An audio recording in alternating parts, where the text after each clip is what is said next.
Del Padre, del Hijo y del Espíritu Santo. Amén. Queridos hermanos, aquí Padre Michel Bonifaz. Continuamos nuestra meditación sobre la Cuaresma. Miércoles después de primer domingo de Cuaresma, se dice miércoles de las témporas. ¿De qué se trata? La Iglesia ha fijado a esta primera semana de Cuaresma las témporas de primavera. ¿Qué son las témporas? Entre 4 veces al año, la Santa Madre Iglesia agradece al Señor por las bendiciones, misericordias de la estación que se acaba y pedir sus bendiciones sobre la que empieza. Tiempo de penitencia, de ayuno, de oración. Es algo muy interesante, Entonces, miércoles, viernes y sábado se ayuna 4 veces al año. O se ayunaba más bien. Ahora ya no es obligatorio, pero es bueno hacerlo. ¿Por qué? Porque lo que la Iglesia Madre, los santos, durante siglos y siglos y siglos hicieron, dio fruto. Esta práctica de religión estaba ya establecida en la Iglesia de Roma antes del siglo V, antes de los años 400 y pico. El Papa San León el Grande, que vivía en este tiempo, dice que los ayunos de las témporas son de tradición apostólica, habiendo querido consagrar el Espíritu Santo cada estación del año por la penitencia de algunos días. Pregunta Santo Agustín, ¿por qué ha escogido la Iglesia particularmente el viernes, el miércoles y viernes para los días de ayuno? Y responde que ha sido porque el miércoles fue cuando los judíos tomaron el designio execrable de dar la muerte al autor de la vida, a Cristo, Hijo de Dios hecho hombre, lo cual ejecutaron el viernes. Se ayuna pues el miércoles porque en ese día quedó convenida la muerte del Señor, así como se ayuna el viernes, que fue el día en que se verificó esta muerte.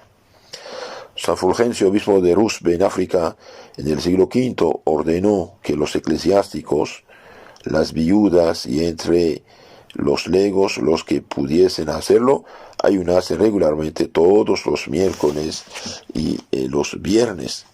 De hecho, todavía en Oriente Cristiano, en Egipto, Siria, Mesopotamia, los cristianos de esos países ayunan al menos hacen abstinencia de carne los viernes, claro, y los miércoles, y ayunan incluso hasta mediodía. La misa de este día comienza por estas afectuosas palabras del Salmo 24. Acordaos, Señor, de vuestras antiguas misericordias, que tantos siglos hace ejercitáis con nosotros. No permitáis nunca que los enemigos de nuestra salud, de nuestra salvación, consigan ventajas alguna sobre nosotros. Libranos, oh Dios mío, de todas las angustias y de los males que nos afligen. Ese salmo es una oración devota hecha por un hombre afligido. Es verosímil que este salmo fuese compuesto durante la rebelión de Absalón, hijo de David. El rey David implora el auxilio de Dios en su aflicción y, considerando sus males como penas justas de sus pecados, concibe los mayores sentimientos de penitencia. Nosotros podemos aplicarnos este salmo en todas nuestras aflicciones, pero sobre todo cuando nos vemos más combatidos por los enemigos de nuestra salvación. A ti, Señor, debemos decir con David, levanto mi corazón, en ti, oh Dios mío, pongo mi confianza, no experimento yo la confusión de verme abandonado de vos. Así que, hermanos, cuando estamos afligidos, tristes, deprimidos, con problemas de rezar, la oración ayuda. De hecho, Santiago lo dice, alguien está triste que rece, está contento que cante himnos y salmos. En la misa del miércoles de las témporas se leen siempre 2 epístolas, 2 lecturas antes del Evangelio. las dos de la misa de este día nos presentan las figuras del ayuno de Jesucristo. Presenta la figura de Elías y Moisés, que ayunaron 40 días. En nuestro Señor también ayunó 40 días y 40 noches. La primera epístola está sacada del Éxodo, habiendo referido Moisés al pueblo las leyes de Dios y bajo de qué condiciones se había Dios designado a hacer alianza con su pueblo, recibió orden para volver a subir solo a la cima de la montaña del Sinaí, para recibir ahí la ley y los mandamientos que Dios había grabado en 2 tablas de piedra. Apenas hubo llegado arriba, cuando quedó por espacio de 6 días envuelto en la nube resplandeciente que la cubría y que formaba un torbellón de luz donde residía la gloria del Señor. Lo que aparecía de esta gloria del Señor era como un fuego ardiente en lo alto de la montaña que se elevaba hacia los cielos y se dejaba ver de todos los hijos de Israel. Necesitaba un pueblo tan grosero como aquel de alguna cosa sensible que le hiriese. Moisés pasó a través de la nube para ir a donde Dios lo llamaba. Estuvo ahí 40 días y 40 noches sin comer ni beber, pasando todo ese tiempo en comunicaciones íntimas con Dios, las cuales de un simple pastor que era, hicieron de él un tan santo y tan ilustre legislador y profeta. En el ayuno y la oración es donde Dios se comunica el alma. Noten bien esto. En el ayuno y en la oración es donde Dios se comunica al alma. Oración, ayuno, penitencia y buenas obras. La segunda lectura del miércoles después del primer domingo de Cuaresma, sacada del tercer libro de los Reyes, 19, 3 a 8, vemos que Elías, espantado con las amenazas de la reina Jezabel, reina de Israel, del reino cismático rebelde, esta reina le había hecho a Elías de que le trataría como él había tratado a los 450 profetas de Baal, a quienes había quitado la vida cerca del torrente de Sison. Elías huyó a los confines del reino de Judá.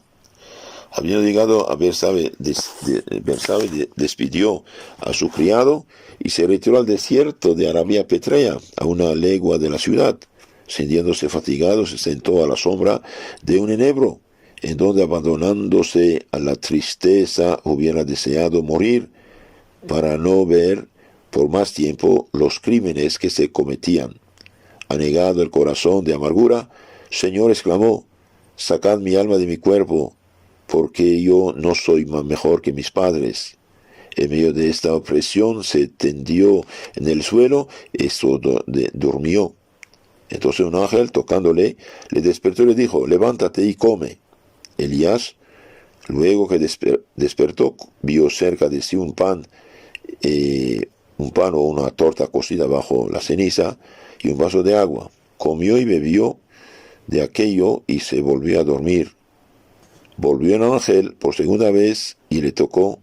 Habiéndole despertado, le dijo, levántate y come, porque te queda mucho camino que andar.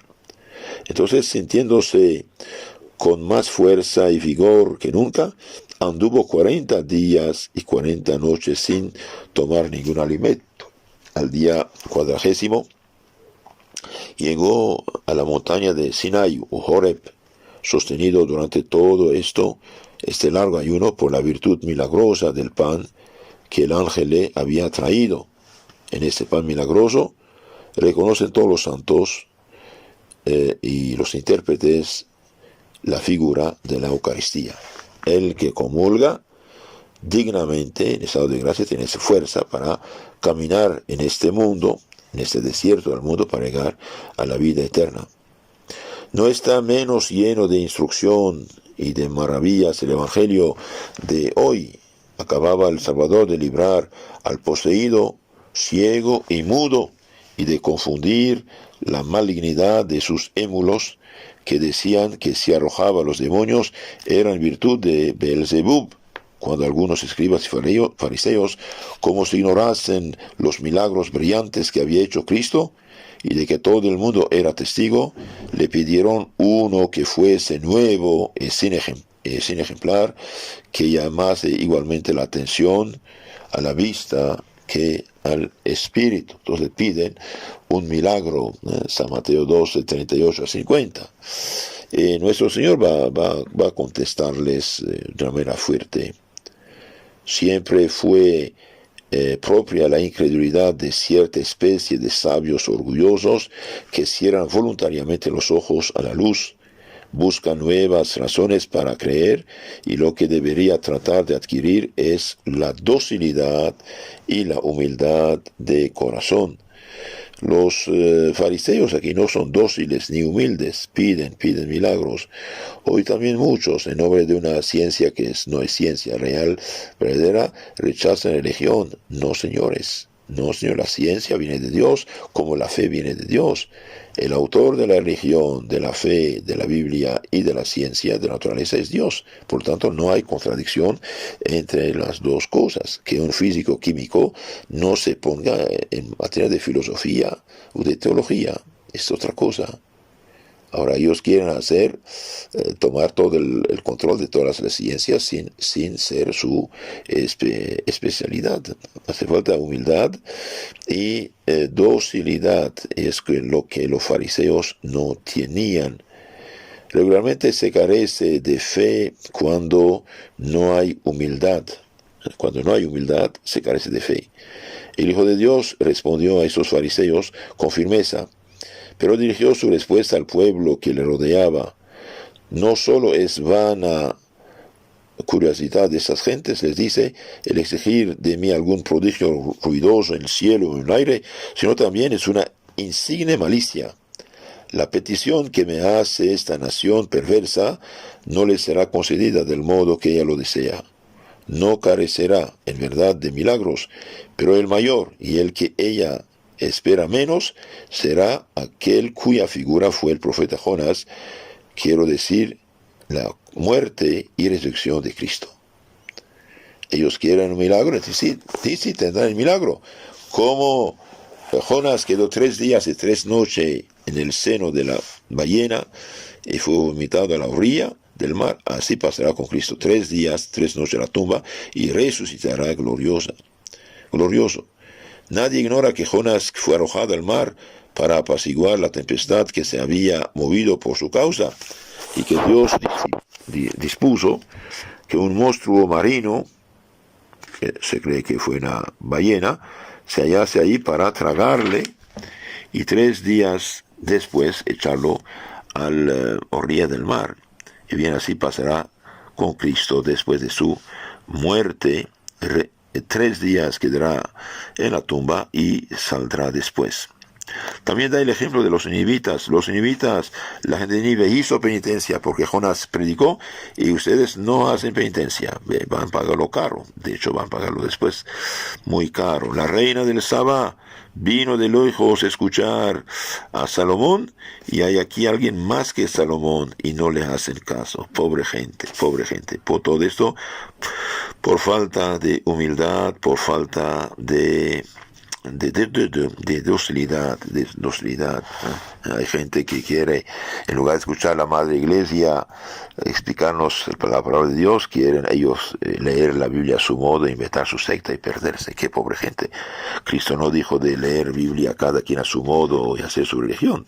Dejó los apóstoles y los apóstoles dejaron lugartenientes que son los obispos, el Papa, los sacerdotes de la Iglesia Madre Católica. Nuestro Señor instruía al pueblo y de repente dijimos vino su madre y sus parientes cercanos, sus primos hermanos. Ahora lo dije en la charla anterior que en hebreo la palabra primo hermano no existe.